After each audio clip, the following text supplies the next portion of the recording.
Welcome to episode 3 on Stocked and Loaded. And yeah, it's been a good day so far, Matt. Thanks for having me on.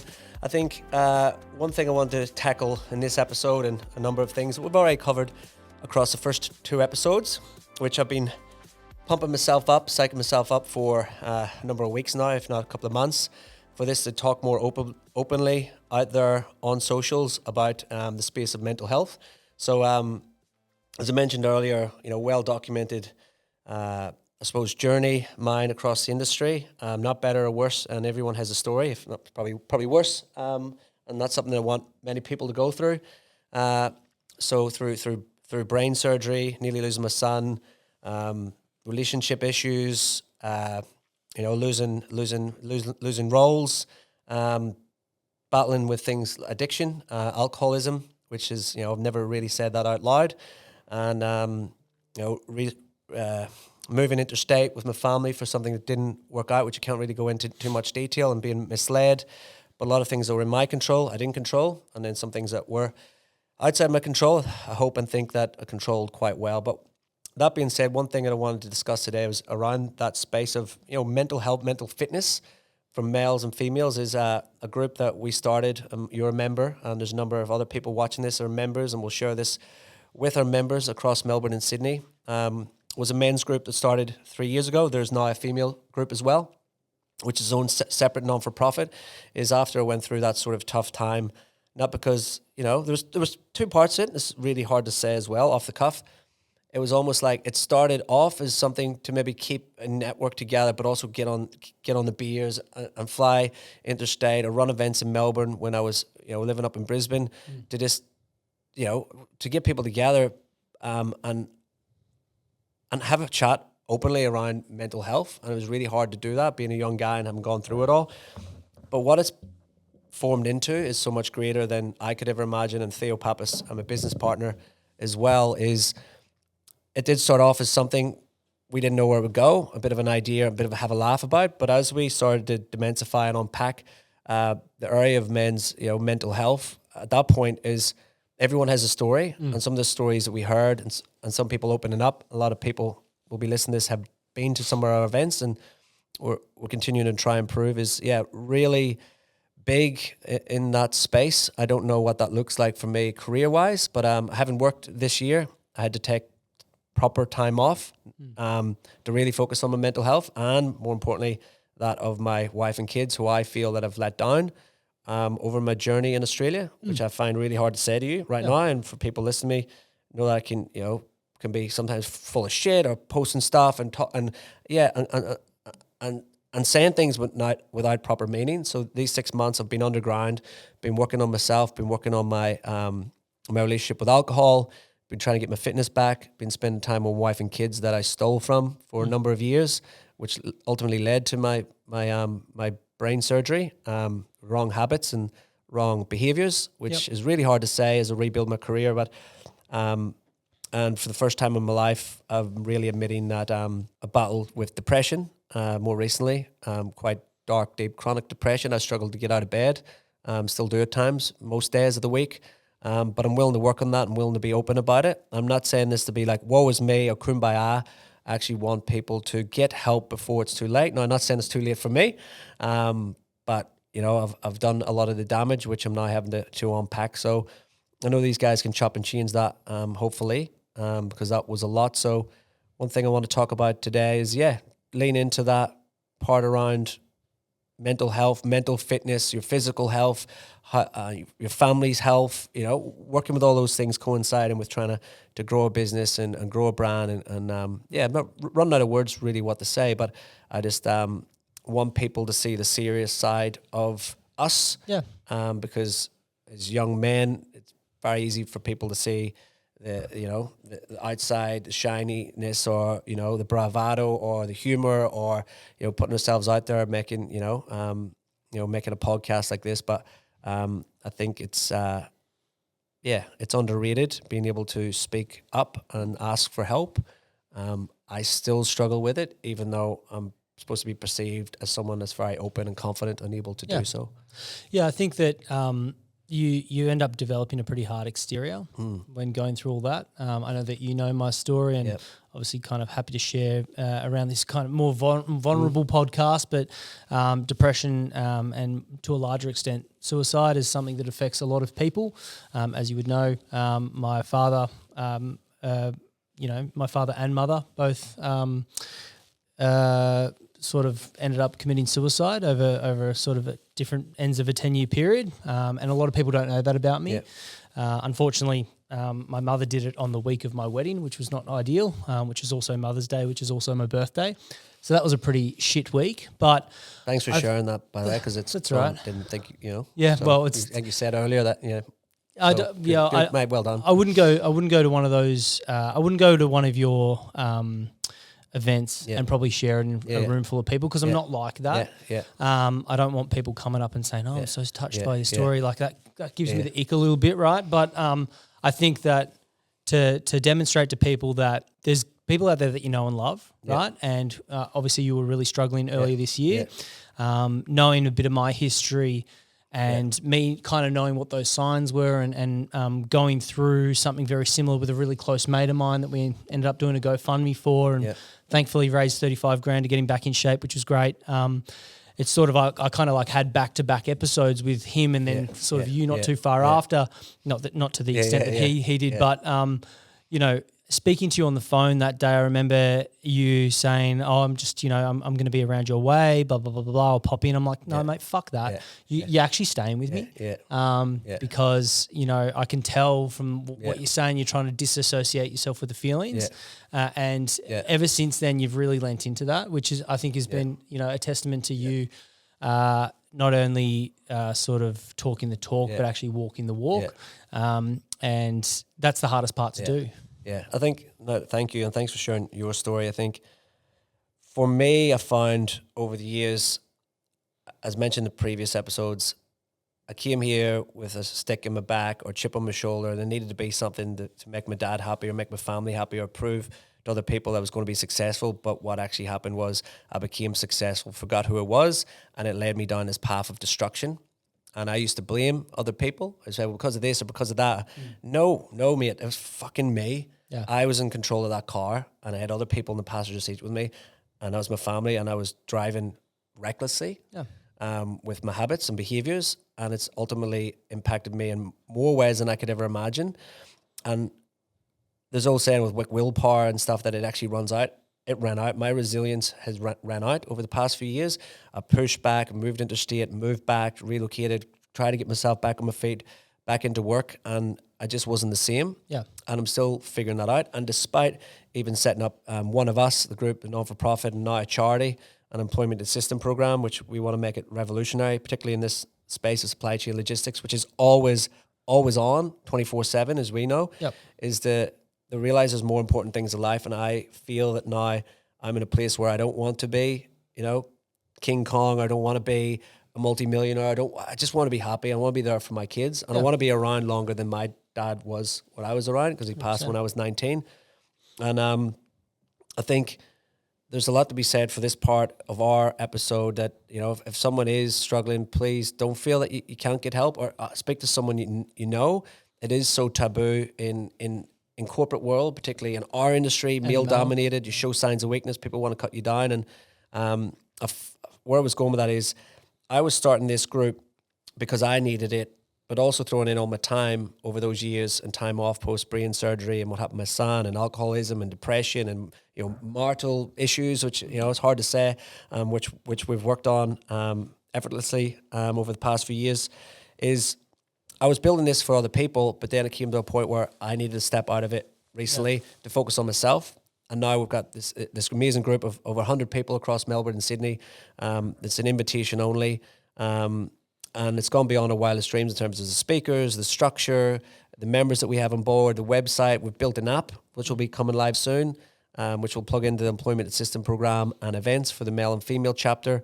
And kind of really getting to a point in my life where if I was to die, what would I be remembered for? I remembered when I had that brain surgery, and then a few weeks later I was landing in hospital with my son, who was in ICU, who made a full recovery.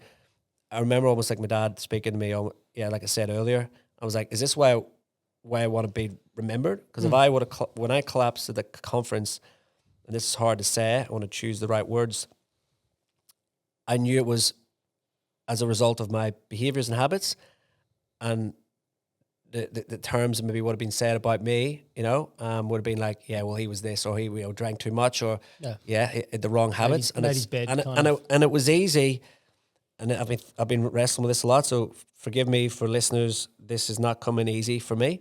I thought about my future, my legacy, my father, my kids, and I was just not someone I wanted to be. But more importantly, you'd think it was as easy as you've had this major surgery because of X, Y, and Z.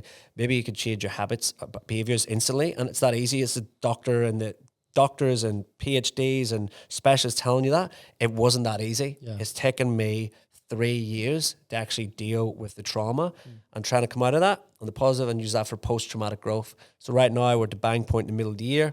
I'm not sure what I want to do next, but I want to add value. What does that look like commercially, financially? But I think on the balance of things, I'd much rather be alive for longer, or have my marriage intact, or be there for my kids, and live longer than go down this path again and potentially fall into the pitfalls. And that's something for me to fight. So for anyone out there that wants to get involved or with our groups, both male and female business people on LinkedIn, get in touch with myself or Matt or Theo Pappas, my business partner, who's been unbelievable. And one thing I'd just like, before I pass it over to you, as mentioned, over the past few years, particularly the last 6 months, as someone who's from overseas, and I think it's like 30% of people aren't born in Australia.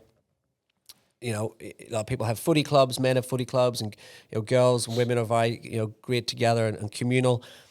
A lot of that when we have children or go into business, we throw ourselves so far into work or have kids, and there's no really in between. Yeah. That's what we're trying to create with the group at One of Us. I know the name sounds corny and stuff, but it actually came on the back of us saying, me introducing people to Theo, saying, oh, meet Matt, he's one of us, and it just sort of stuck. So there's a bit of a story behind that. So we really want to build something that's kind of there, rather have it and not need it than not have it and need it. Yeah. And a lot of men and women don't have a group or like that camaraderie that you want to lean on to go to events once a month. And eventually now over 3 years, we've had over 30 events and people are seeing each other for the first time. And there's an element of networking to it. Yeah. But also that piece around, you might meet someone in there that becomes a really good friend, which we've met many. And a lot of our competitors in the group, customers in the group, new people in the group.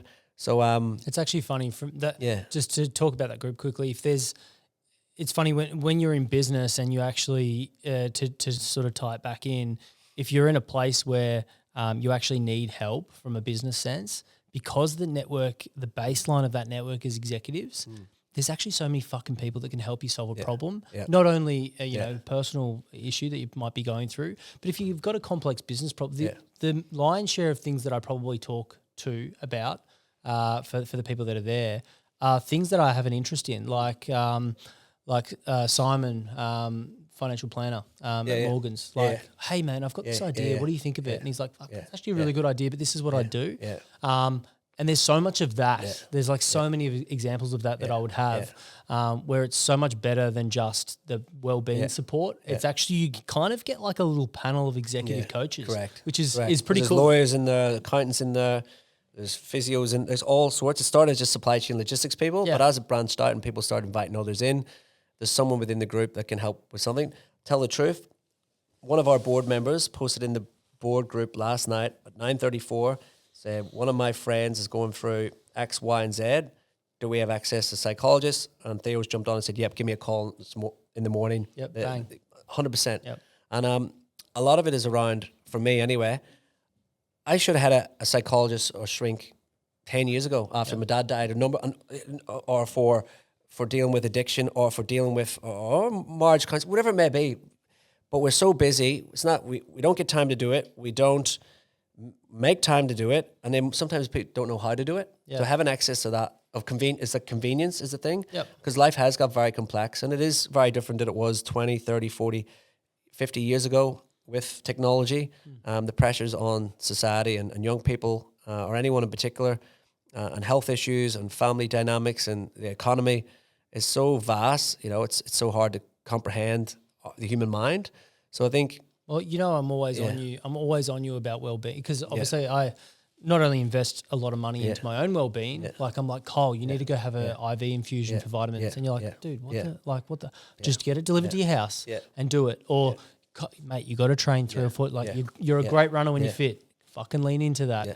But I think that people that come through those things have exceptional resilience and that makes them really good in a professional sense. Yeah. Not only from a, you know, translating that to results, but also. What you said, that translating it and doing it's one thing that I've struggled with is like most people know all the answers or know this is the right thing to do. I need to train twice every 2 days or 3 times a week. Yeah. I need to eat healthy.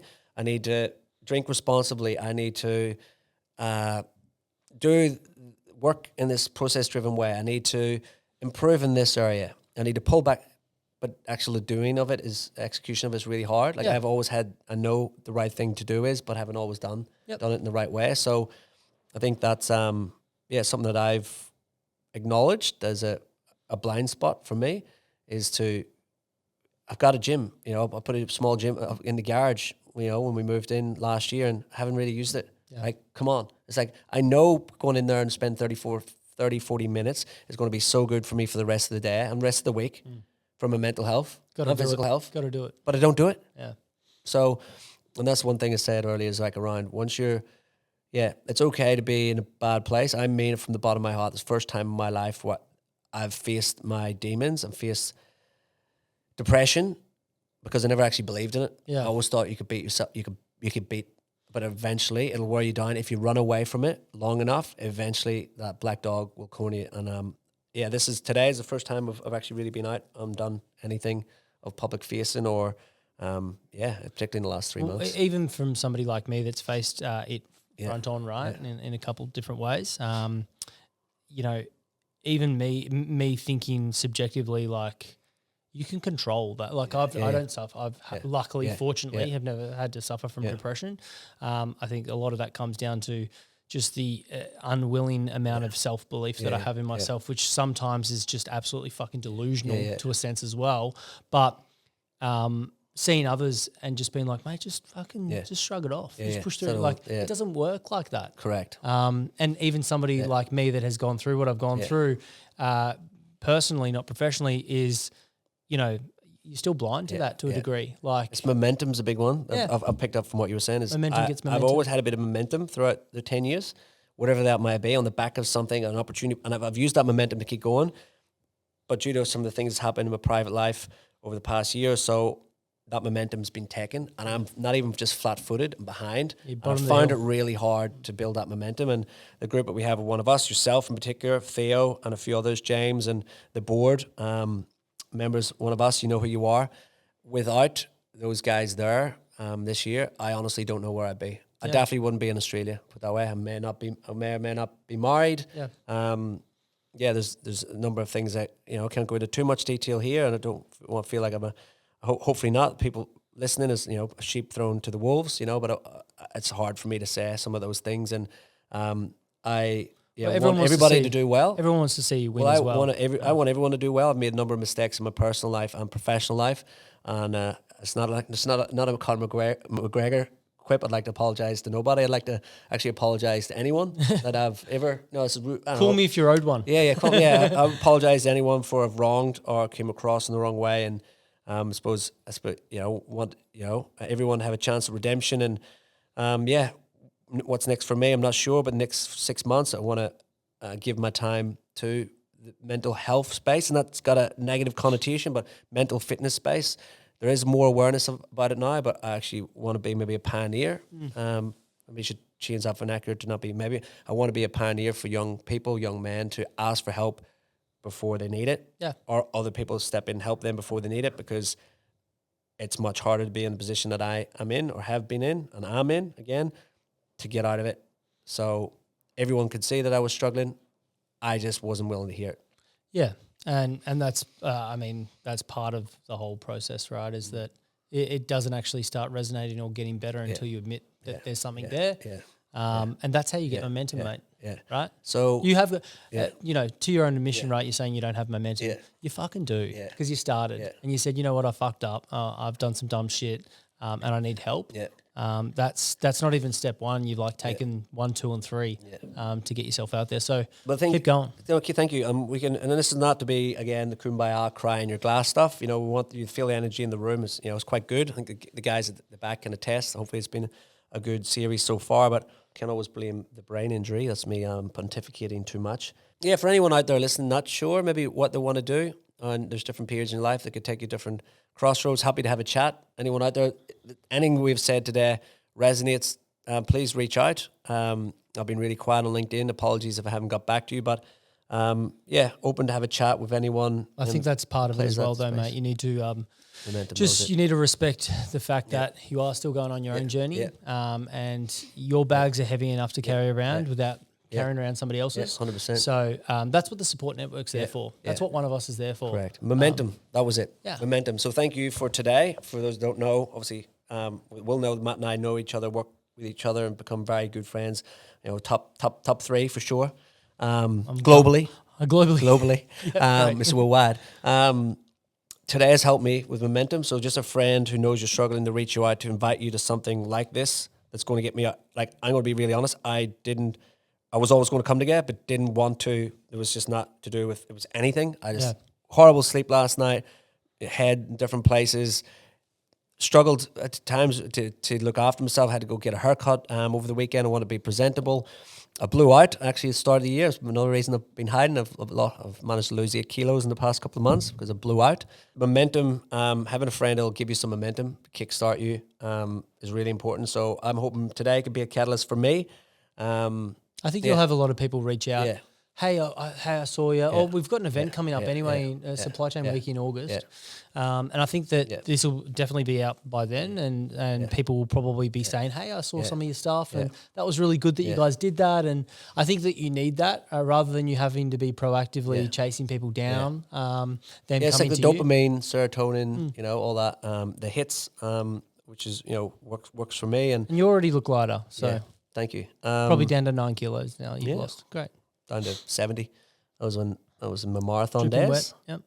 But what else? So some of those things you can. I think there's this saying is like a problem shared is a problem halved. Not literally, but I think getting something off your chest actually really helps. Well, talk a bit more about coping, not in the bad way, in a good way. Yeah. What are the mechanisms that have sort of worked for you? We started training more. Number one, very simple. Reading more. You reckon you're going to get sub 4Ks? You reckon you'll get back there? I'm not sure. Not at the moment. It'd be nice to see. Not at the moment. I'll follow you on Strava. Yeah. I'll give you a little double tap every now and then. No. I want to get back. I think it's just a motivational. And when you're not in a good headspace, you make an excuse for everything. Yeah. Like it's the weather. It's the weather. But one thing that if I take the good from the past few years is you can't monetize or commercialize or put a number on spending time with your kids. So I have a 6-year-old boy and 5-year-old girl. I spend a lot of time with them every day, taking them to school, doing a lot of things that my dad didn't do, and that's not rightly or wrongly. Because no, mum and some of my siblings will be listening, but it was a different time and full-time working with specialists say they'll never forget that. So in those early years, so there's a benefit is goes quick too. Yeah. Marriage is in a better place than it's ever been in a long time, since pre-kids anyway. And so I think it's hard to monetize things as not just as a man, as a woman that's in a career that you're throwing yourself into work and you don't make time for yourself or make time for the people that you love.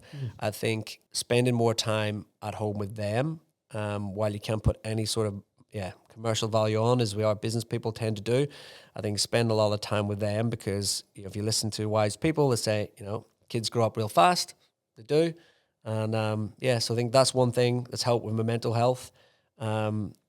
Communication, doing the work with some of the things that I've signed up for, courses or specialists that I'm seeing actually work. Time is a healer. Don't underestimate the power of time in terms of, you might only do an hour session of something per week, but it's the actual background, your subconscious, your REM sleep at night, working through that. That's actually pulling those. We're probably running on that one too much, but Yeah. So round off the episode. I don't think there's no silver bullet. It depends what works for you. I think for me, I've acknowledged, diagnosed ADHD, or how to work around that, get the right medication. I enjoy running, as you mentioned. How do I stick to running and not try to, I wanted to get big and I need to get, because you look at other people, and we're humans, right? You're like, oh, I want to get bigger, I want to look more buff, but I don't like doing those big heavy weights. Or just wear a jacket. Or just wear a jacket with muscle pads in it. I think it's being kind to yourself. I think perspective and comparison, as I said, comparison's the thief of joy. One thing I've been doing recently is, too much doom scrolling on news and media about wars and crap and house price, just anything that's negative. But then I pull myself back and realize what's happened in other parts of the world and really trying to... Perspective. Yeah, and put myself in people's shoes. There's people in Africa, people in Asia, people not even that far from here in Australia that are going through a lot. And we're privileged to be just this position right now, having this conversation and giving that perspective that, while it's important for us now, what we're doing and working in logistics or working in this space and wanting to be known, wanting to, be successful, whatever way that looks, is having some perspective is life's short. We're all going to fucking die. And, grim. And you're a long time dead. And, I love my father, of course, because that's his original wedding ring. But it's not as if I think of him now every single day. Maybe it's there, but at the end of the day, life goes on. And I've grown up and I've moved a country, and my kids may grow up and move country. So try to enjoy the moment and realize that when you're in a good moment in life, enjoy it, because something else will be coming around the corner. And when it rains, it pours.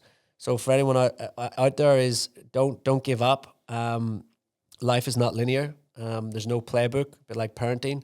And don't be afraid to not make mistakes. Don't be afraid to apologize. I think, and try not to. This is just coming to me. Try not to have any, I suppose, hate. For other things and other people. I think resentment. Yes, I used to resent a lot of things and people. I'm pointing a finger. And my ego was blaming other people through my mistakes across my whole life. Also, other side of the coin of that would be, don't waste too much time on people that don't serve you. Correct. Don't waste too much time on it, but at the same token, paradoxically, is apologize if you need to. Yeah. Drop the ego. Realize we made mistakes, and because it's often you or me that carries that seed of resentment. Yeah. That weighs heavy on us. It's like I forgive anyone Perception's that's wrong. reality, right? Yeah, I forgive anyone that's wronged me. I'm not saying anyone has, but I'm apologetic and often think about the mistakes that I've made in life. You can't, let it weigh you down, but at the same time, I need to be vulnerable. And to close, I speak a lot about vulnerability in One of Us. That's where it started. That only got me in the room. I really mean this. And then I was trying to put in, people remember things in threes. I had to get through vulnerability. It took me a long time to take accountability, which I'm feeling I've tried to use. My objective today is to obviously to support you and to heal myself, but to move from accountability to action. And that's one thing I've struggled with. It was all right to talk about it. Talk is cheap. I was just a talker. I was never accountable. Now I'm trying to be accountable for myself, my family, and for people that have supported me through these challenging periods. And then how can I actually take action and not just talk about it? So do you think we'll see a lot more Kyle Rogers in the next 3 to 6 months? I'm not sure. I don't know in terms of what that looks like. Do you know what I mean? I feel like there's an evolution where it maybe doesn't need to be as much out there. What can Kyle do behind the scenes and with action to actually help people that need help, that want to be helped? That can learn from microdosing of Kyle Rogers. Yeah, microdosing, or just not having to be as out there, as big as where I've kind of scratched that itch, and just wanting to be better. Well, it's been good to have you come and do this. I reckon it will be good for us to continue to do this, maybe to potentially with some guests. Yeah, for guests or anyone who wants to maybe sponsor, obviously it's a show you put it on, but obviously these things don't run by themselves. So, I know, trying to get something else out there, maybe it's for people in business, not just our industry, that when we want to come on and share their story. Yeah. Everyone has a story. For sure. But yeah, if anyone has liked these episodes, get in contact with us. All feedback's good. Constructive criticism. I know some people will have a laugh, but please reach out if you think we can help. Give us the feedback. The people often laugh, the ones that would be too afraid to do it themselves. Maybe they're the ones that need to get on. Yeah, get on it. So that's it for episode 3, guys. Thank you. Thank you for tuning in. And if you didn't tune in, well, get stuffed. But this is this is Stocked and Loaded, and we wrap up episode 3, and we will be back with the 4th, 5th, and 6th. Thank you. Cheers. And, good luck. Like and subscribe.